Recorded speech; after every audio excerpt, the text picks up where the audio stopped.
সম্মানিত সুধীমণ্ডলী, এ পর্যায়ে বক্তব্য নিয়ে আসছেন আজকের এই মানববন্ধন সমাবেশে আন্তর্জাতিক দেখতে পাচ্ছি জাতীয় প্রেস ক্লাবের সামনে বিশিষ্ট বিশাল একটি মানববন্ধন হচ্ছে এবং এই মানববন্ধনটি করছে ইসলামী ব্যাংক সচেতন ওলামা গ্রাহক ফোরাম।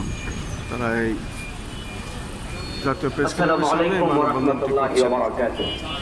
ইসলামী ব্যাংক নিয়ে ষড়যন্ত্র প্রতিবাদী শীর্ষ ওলামায়ে কেরামের উদ্যোগে মানববন্ধন।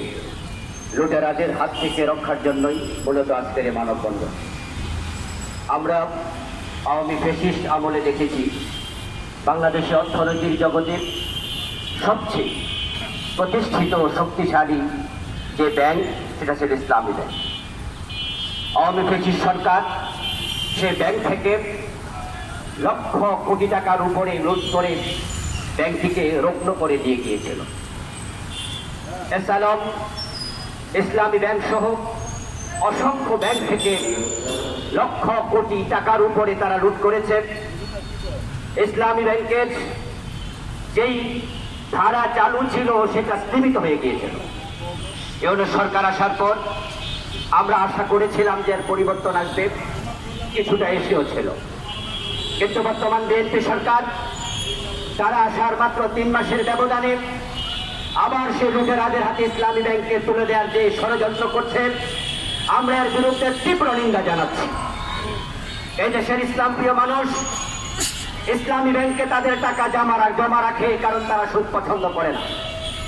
কিন্তু তারা যে ইসলামী ব্যাংকে দেউলিয়া করার যে ষড়যন্ত্র করছে, সরাসরি এটা ইসলামের উপরে আঘাত মনে করা যেতে পারে।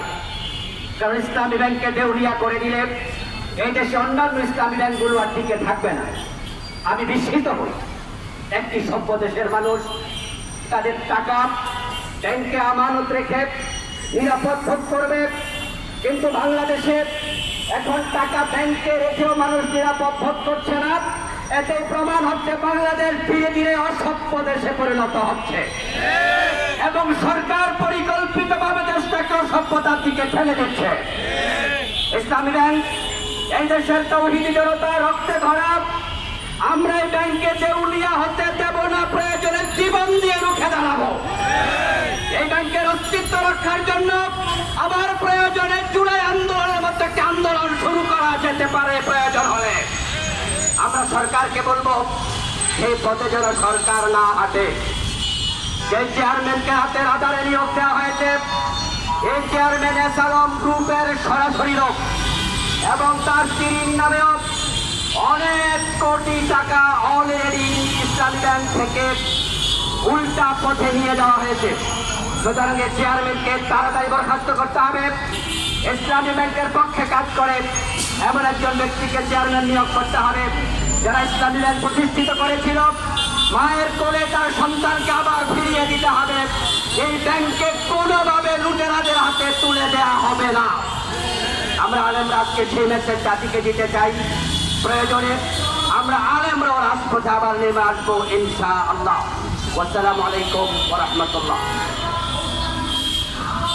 সম্মানিত সুধীমণ্ডলী, আজকে